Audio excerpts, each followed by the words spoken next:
Hello friends, வணக்கம். ஆகா சமையல் சேனலுக்கு உங்களை அன்புடன் வரவேற்கிறேன். இன்றைக்கி நம்ம என்ன பார்க்க போகிறோம்னா, சம்சா எப்படி செய்கிறதுங்கிறத பற்றி தான். சம்சாவுக்கு தேவையான பொருள்: 1 கப் மைதா, இது கூட அரை கப் கோதுமை மாவு சேர்த்துக்குங்க, சால்ட்டு 1 ஸ்பூன், 50 ml ஆயில் சேர்த்துக்குங்க, சூடான காய்ச்சின ஆயிலை சேர்த்துக்குங்க. இப்போ மாவை நல்லா கலக்கி எடுத்துங்க ஃப்ரெண்ட்ஸ்.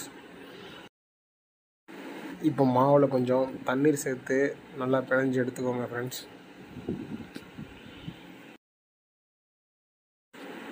மாவு நல்லா இது போல் பிணைஞ்சு எடுத்துக்கோங்க. அடுத்தது பேடா போட்டு எடுத்துக்கோங்க.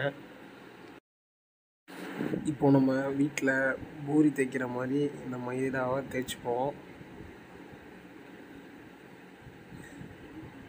கோதுமை உங்களுக்கு தேய்க்க அழகாக வந்துடும். மைதாங்கிறப்ப கொஞ்சம் இதாக தான் இருக்கும். அதனால் பொறுமையாக தேய்ங்க, அப்போ தான் ரவுண்ட் ஷேப் வரும்.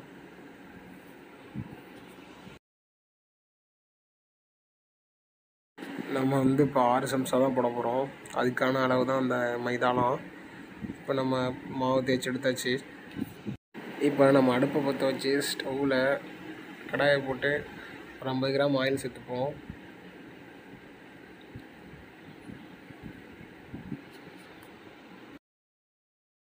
ஆயில் நல்லா கொதிச்சோன்னே நறுக்கிய வெங்காயம் ஒரு 4 சேர்த்துக்கோங்க.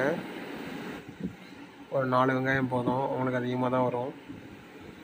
அடுத்தது இடித்து வச்ச பூண்டு சேர்த்துக்கோங்க. அடுத்தது ஒரு பவுல் கேரட் சேர்த்துக்கோங்க. அடுத்தது பச்சை பட்டாணி கொஞ்சம் சேர்த்துக்கோங்க. தேவையான அளவு சால்ட்டு சேர்த்துக்கோங்க. அடுத்தது மிளகாத்தூள் கொஞ்சம் சேர்த்துக்கோங்க. இப்போ நல்லா கிளறுங்க.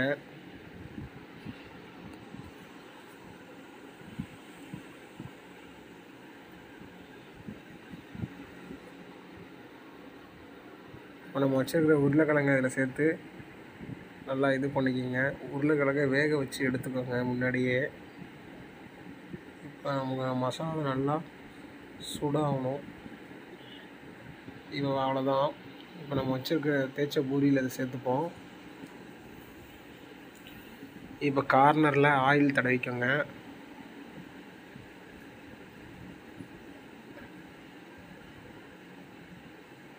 இப்போ இது போல் ரைட் சைடில் ஒரு மடிப்பு மடிச்சிருங்க.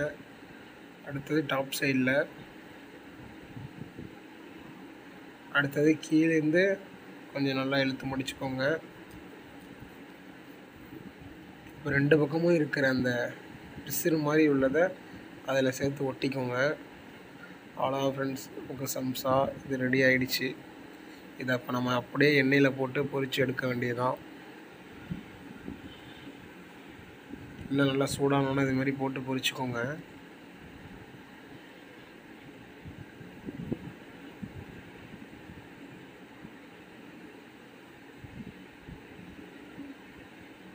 நல்லா இது போல் பொரிச்சு எடுத்துக்கோங்க.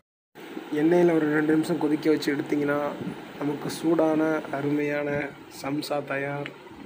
வீட்டில் செஞ்சு பாருங்கள். வீடியோ உங்களுக்கு பிடிச்சிருந்ததுன்னா நம்ம சேனலை லைக் பண்ணுங்கள், சப்ஸ்கிரைப் பண்ணுங்கள், மறக்காமல் பெல் ஐக்கானை கிளிக் பண்ணுங்கள். அப்போ தான் நம்ம போடுற வீடியோ உங்களுக்கு உடனே நோட்டிஃபிகேஷனில் வரும். Thank you friends.